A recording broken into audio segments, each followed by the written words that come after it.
जी तो आज हमारा चैप्टर 14 का लेक्चर नंबर 5 है और आज के लेक्चर में हम एक बड़ा इंपॉर्टेंट टॉपिक डिस्कस करने जा रहे हैं जिसका नाम है एम्पेयर्स लॉ। आज हम एम्पेयर्स लॉ भी पढ़ेंगे और इसकी एक एप्लीकेशन भी पढ़ेंगे। हमारे पूरे टॉपिक का नाम है Ampere's law and determination of flux density. सबसे पहले हम एम्पेयर्स लॉ की स्टेटमेंट देखते हैं, इसका फॉर्मूला देखते हैं और फिर इस फॉर्मूला को अप्लाई करके फ्लक्स डेंसिटी की वैल्यू निकालेंगे। मेरी बात का मतलब क्या है? देखिए, इससे पहले मैंने आपको बताया था कि एक स्ट्रेट करंट कैरिंग वायर के इर्द गिर्द एक मैग्नेटिक फील्ड पैदा हो जाती है।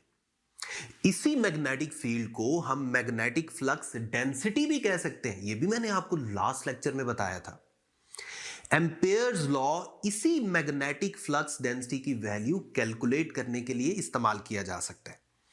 अगेन मैं फर्ज कर लेता हूं मेरे पास एक करंट कैरिंग वायर है जिसमें कन्वेंशनल करंट की डायरेक्शन ऊपर की तरफ है। तो ये तो हम जानते हैं कि इसके इर्द गिर्द सर्कुलर मैग्नेटिक फील्ड पैदा हो जाएगी और इस सर्कुलर मैग्नेटिक फील्ड की डायरेक्शन के लिए हम राइट हैंड थंब रूल भी यूज कर सकते हैं। यह भी मैंने आपको पिछले लेक्चर में बताया था। फर्ज कर लें मैं इस करंट कैरिंग वायर के इर्द गिर्द एक इमेजिनरी लूप कंसीडर कर लेता हूं, क्लोज्ड पाथ कंसीडर कर लेता हूं। इस क्लोज्ड पाथ को हम नाम देते हैं एम्पीरियन पाथ। करना हमने ये है कि इस क्लोज्ड पाथ को छोटे छोटे टुकड़ों में डिवाइड कर दें। फर्ज कर लें एक हिस्से की जो लेंथ है ना उसको मैं डेल्टा एल का नाम दे देता हूं और इसको हम वेक्टर के तौर पे स्टडी कर रहे हैं, यानी इसकी कोई ना कोई डायरेक्शन भी है। अब चूंकि करंट कैरिंग वायर के इर्द गिर्द मैग्नेटिक फील्ड तो पैदा होती है, इसका मतलब है यहां डेल्टा एल की जगह पर कोई ना कोई मैग्नेटिक फील्ड तो जरूर होगी। फर्ज कर लें उसको मैं बी का नाम दे देता हूं। अब ये जो बी और डेल्टा एल वेक्टर है, इनको अगर मैं अलग से सीधा करके देखूं तो इनके दरमियान कोई ना कोई एंगल भी बन रहा है। फर्ज कर लें उसको हम थीटा का नाम दे देते हैं।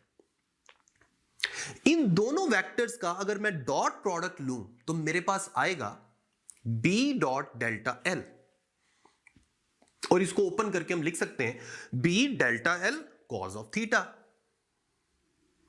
एम्पेयर लॉ ये कहता है कि हमने इस पूरे क्लोज लूप के लिए ऐसे ही डॉट प्रोडक्ट्स फाइंड करने हैं, हर लेंथ एलिमेंट के लिए ऐसे ही डॉट प्रोडक्ट्स फाइंड करने हैं और इन सारे डॉट प्रोडक्ट्स को हमने ऐड कर लेना है। फर्ज कर लें फर्स्ट लेंथ एलिमेंट का जो डॉट प्रोडक्ट है उसे मैं B dot delta L bracket के बाहर 1 लिख देता हूं। सेकंड लेंथ एलिमेंट के लिए B dot delta L bracket के बाहर 2 लिख देता हूं। इसी तरह चलते चलाते आखिरी जो लेंथ एलिमेंट है ना उसका जो डॉट प्रोडक्ट है ना बी डॉट डेल्टा एल, इसके बाहर मैं एन लिख देता हूं।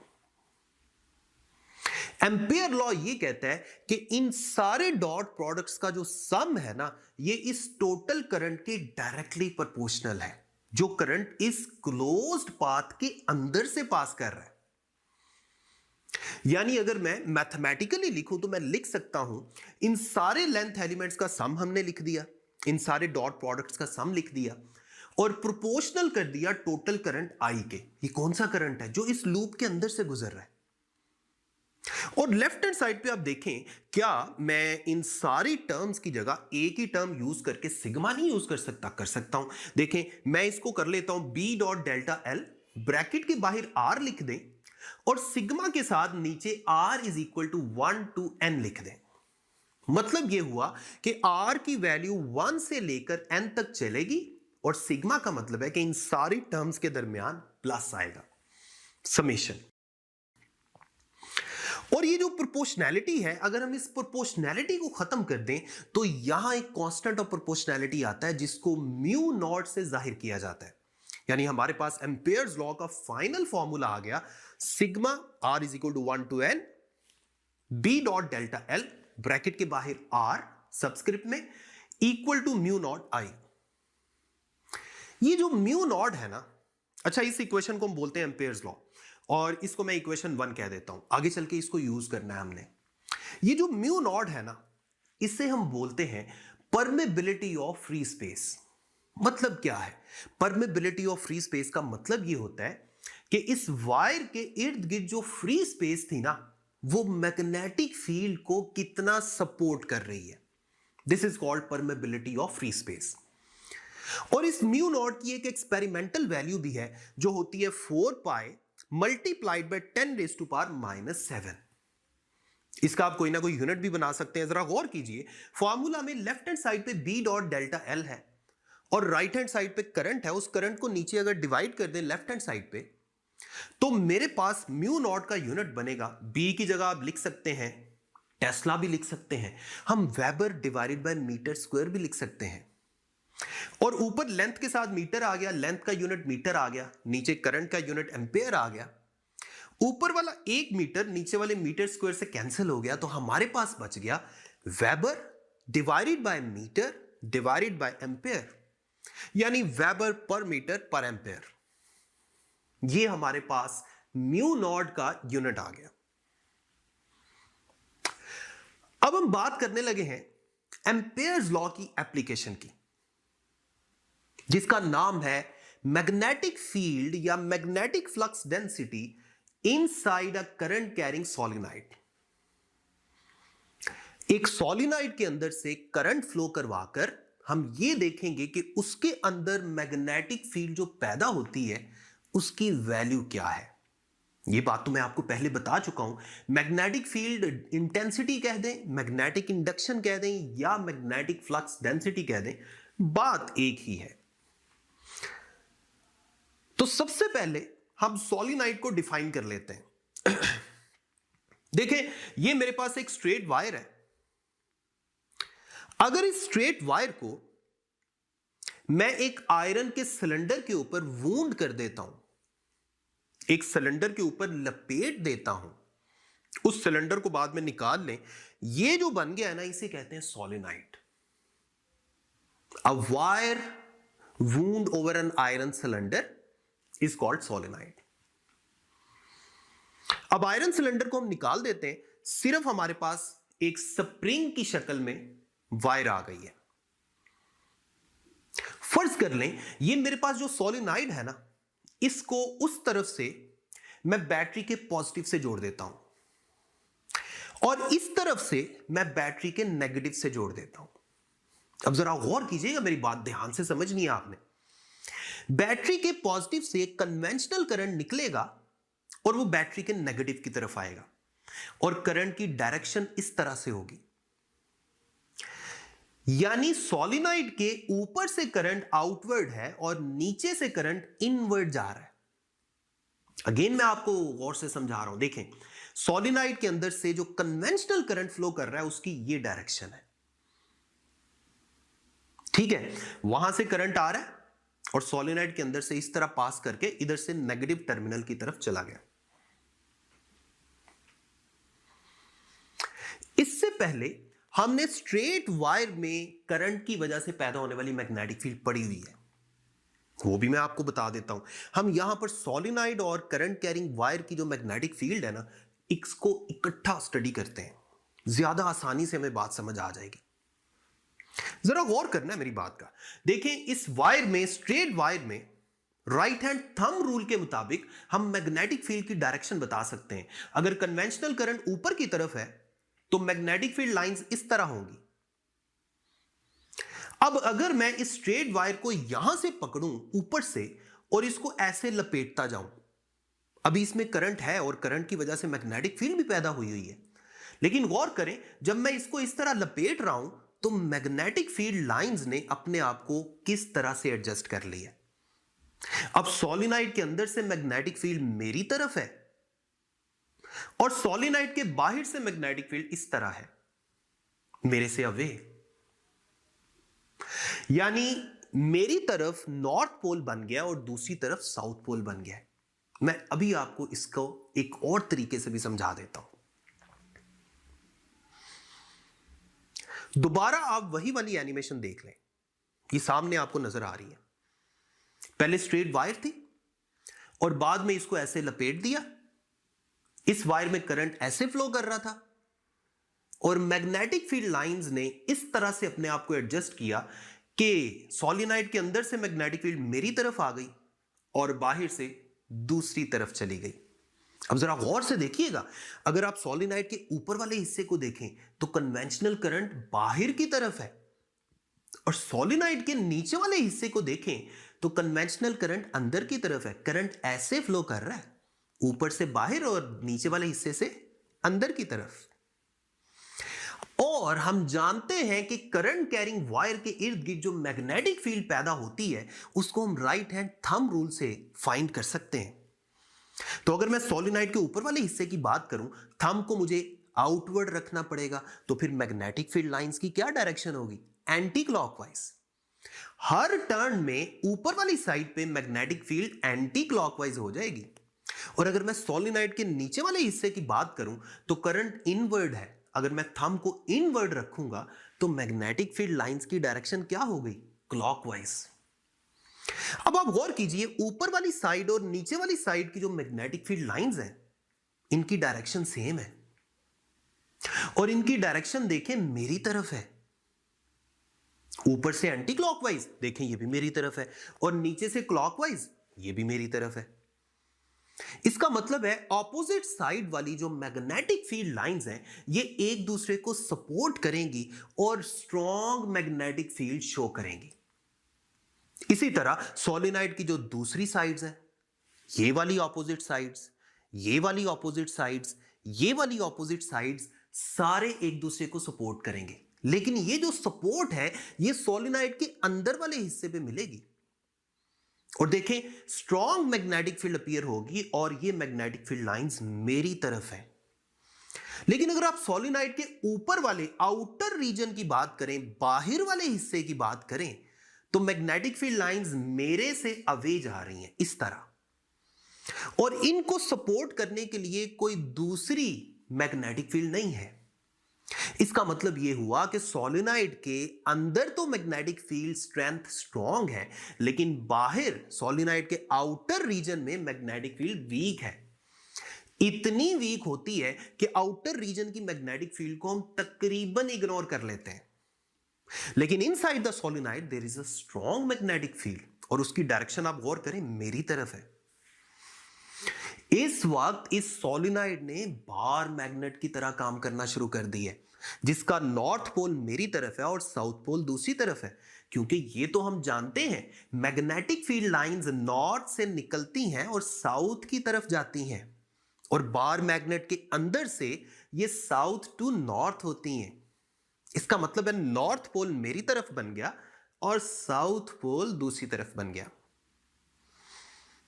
अब हम बात करते हैं इस डायरेक्शन के लिए कोई नया रूल डिस्क्राइब कर लेते हैं। देखिए, जब स्ट्रेट वायर थी तो हमने बड़े मजे से right hand thumb rule describe कर लिया। अगर स्ट्रेट वायर में कन्वेंशनल करंट ऊपर की तरफ है तो मैं कहता था जी राइट हैंड थंब रूल के मुताबिक मैग्नेटिक फील्ड लाइंस इस डायरेक्शन में होंगी। अगर स्ट्रेट वायर में करंट आउटवर्ड है तो मैं कह सकता हूं कि magnetic field lines anti clockwise होंगी। लेकिन यहां जो वायर है ये स्ट्रेट नहीं रही, ये क्लोज्ड पाथ बना रही है, तो यहां मैग्नेटिक फील्ड की डायरेक्शन के लिए हमने अपनी आसानी के लिए एक ज्यादा अच्छा रूल बना लेते हैं। क्योंकि अगर टॉप मोस्ट पॉइंट पे जिस तरह हमने हिसाब लगाया और बॉटम के लिए जो हिसाब लगाया, अगर इसी तरह हिसाब लगाना पड़े तो बड़ा टाइम लग जाएगा। हम चाहते हैं हमारा टाइम बच जाए, तो इसके लिए भी हम राइट हैंड रूल ही डिस्क्राइब करेंगे। लेकिन इस राइट हैंड रूल का नाम है right hand grip rule. Straight wire की वजह से जो मैग्नेटिक फील्ड पैदा होती है करंट की वजह से, उसकी डायरेक्शन के लिए राइट हैंड थंब रूल, और क्लोज्ड लूप की वजह से अगर मैग्नेटिक फील्ड हमने बतानी है तो इसकी डायरेक्शन के लिए राइट हैंड ग्रिप रूल। अब जरा गौर से सुनिएगा, रूल यह है कि हमने राइट हैंड की फिंगर्स को करंट की डायरेक्शन में रखना है, और राइट हैंड की थंब जो है ना, राइट हैंड का थंब, इसकी टिप हमें नॉर्थ पोल के बारे में बताएगी। ये वाला जो रूल है ये राइट हैंड थंब रूल से उल्टा इस्तेमाल हो रहा है। राइट हैंड थंब रूल में हम क्या कहते थे? थंब को रखना है करंट की तरफ, राइट हैंड की फिंगर्स बताएंगी मैग्नेटिक फील्ड की डायरेक्शन। लेकिन ये जो क्लोज्ड लूप है जिसमें सोलेनोइड हम एग्जांपल के तौर पे ले रहे हैं, इस सोलेनोइड के अंदर करंट क्लोज्ड पाथ में ऐसे फ्लो कर रहा है, लूप की शक्ल में फ्लो कर रहा है, तो यहां पे राइट हैंड ग्रिप रूल का यूज थंब रूल से उलट है। यहां हमने फिंगर्स को रखना in the direction of current और थंब की टिप हमें बताएगी नॉर्थ पोल के बारे में। तो देखें, करंट ऐसे फ्लो कर रहा था, मैंने राइट हैंड की फिंगर्स को ऐसे रखा और थंब की टिप मुझे नॉर्थ पोल के बारे में बता रही है। यही बात हमने पहले भी डिस्कस की थी कि नॉर्थ पोल मेरी तरफ बन रहा है और साउथ पोल दूसरी तरफ बन रहा है। तो ये तो थी magnetic field inside current carrying solenoid की डायरेक्शन, जो सामने आपको लिखी भी नजर आ रही है। Direction of magnetic field inside the solenoid हम कैसे फाइंड करते हैं? राइट हैंड ग्रिप रूल से, और उसका मेथड भी आपको लिखा नजर आ रहा है जो मैंने आपको समझा दिया। अब हम चलते हैं कुछ मैथमेटिकल डेरिवेशन की तरफ, एम्पेयर्स लॉ की एप्लीकेशन की तरफ। बजाय इसके कि हम यही कंप्लेक्स सी डायग्राम बनाएं, हम इस डायग्राम को थोड़ा ज्यादा सिंपल कर लेते हैं। अब देखें, इस स्पेसिफिक डायग्राम में ऊपर वाली साइड पे करंट आउटवर्ड था, तो ऊपर हम डॉट्स लगा लेते हैं। डॉट का क्या मतलब होता है? आउटवर्ड डायरेक्शन है। और नीचे वाली साइड पे करंट इनवर्ड था, तो नीचे हम क्रॉस लगा लेते हैं, जो ये शो कर रहा है कि करंट इनवर्ड है। और मैग्नेटिक फील्ड लाइंस की क्या डायरेक्शन थी? वो सोलिनॉइड के अंदर मेरी तरफ थी, इस तरफ। अब सबसे इंपॉर्टेंट चीज, एम्पेयर लॉ को अप्लाई करने का सबसे इंपॉर्टेंट पॉइंट यह है कि हमने एक क्लोज्ड पाथ फर्ज करना होता है जिसके अंदर से करंट फ्लो करे। तो वो क्लोज्ड पाथ यहां हम फर्ज कर लेते हैं। फर्ज कर लें, ये पॉइंट ए है, इस तरफ बी है, इस तरफ सी है, इस तरफ डी है, और ये वापस ए की तरफ जा रहा है। क्लोज पाथ का क्या मतलब है? जहां से चले वापस उधर ही आ गए। फर्ज कर लें, ए से बी वाली साइड पे जो लेंथ है उसको L1 का नाम दे दें, बी से सी को L2 का नाम दे दें, सी से डी को L3 का नाम दे दें, और डी से ए को L4 का नाम दे दें। अब हम एम्पेयर्स लॉ की एप्लीकेशन की तरफ आते हैं। एम्पेयर लॉ का फॉर्मूला जो मैंने इक्वेशन 1 की शक्ल में पहले लिखा था, सेम वही इक्वेशन हम दोबारा लिख लेते हैं। Sigma B dot delta L, R और नीचे सबस्क्रिप्ट में आर था, और नीचे are is equal to 1 to N. बताएं यहां एन की जगह क्या आएगा? कितने एलिमेंट्स हैं? लेंथ एलिमेंट्स है टोटल 4, ए से बी, बी से सी, सी से डी, डी से ए, 4 लेंथ एलिमेंट्स हैं। तो यहां एन की जगह हम पुट करेंगे 4, यानी हमारे पास सिर्फ 4 टर्म्स बनेंगी। और इक्वल टू दूसरी तरफ क्या है? Mu naught multiplied by current and closed in the empyrean path, जो करंट एम्पीरियन लूप या एम्पीरियन पाथ के अंदर से गुजर रहा है। सबसे पहले हम लेफ्ट हैंड साइड को थोड़ा सिंप्लीफाइड कर लेते हैं। देखें, इसमें टोटल 4 टर्म्स बनेंगी। पहली टर्म जो है B dot delta L1 plus B dot delta L2 plus B dot delta L3 plus B dot delta L4। और इसमें आप गौर करें, जो फर्स्ट लेंथ एलिमेंट है जिसे हम बी डॉट डेल्टा L1 की जगह पुट करेंगे, जो ब्रैकेट के बाहर 1 लिखा हुआ है, इसको अगर मैं ओपन करके देखूं तो ये बनेगा बी, ये फर्स्ट लेंथ एलिमेंट कौन सा है? L1, B L1 cause of theta. लेकिन यहां पे गौर करें, थीटा कितना है? L1 की डायरेक्शन भी मेरी तरफ है और B की डायरेक्शन भी मेरी तरफ है, यानी एंगल 0 है। तो हम लिख सकते हैं, डायरेक्टली लिख लेते हैं, BL1 cos ऑफ 0। उसके बाद L1 के बाद L2 की बारी आ गई। दूसरा जो एलिमेंट है उसकी जगह आ जाएगा BL2 cos ऑफ 90। यहां पे देखें, L2 ऊपर की तरफ है, मैग्नेटिक फील्ड इस तरफ है, दोनों में कितना एंगल हुआ? 90 का। तीसरी टर्म पे आ जाए, प्लस BL3, और यहां पे देखें L3 इस तरफ है और मैग्नेटिक फील्ड किस तरफ है? मेरी तरफ। लेकिन आप गौर करें, ऊपर वाली मैग्नेटिक फील्ड उसी तरफ है। लेकिन एक और इंपॉर्टेंट चीज, यहां पे एंगल पुट करने की जरूरत ही नहीं है, क्योंकि यहां तो हमने कहा था कि मैग्नेटिक फील्ड इतनी कम है, क्योंकि हम सोलिनॉइड के बाहर हैं, मैग्नेटिक फील्ड इतनी कम है कि इसको हम इग्नोर कर सकते हैं। तो आप सिंपली यहां B की जगह 0 लिख दें। ये था ना BL3 cos ऑफ थीटा, तो आप B की जगह 0 लिख दें। चौथी टर्म में हम आ जाते हैं BL4 कॉज ऑफ, अब यहां देखें एंगल क्या बनेगा, देखिए L4 की डायरेक्शन है नीचे की तरफ और जो B है ना उसकी डायरेक्शन है मेरी तरफ।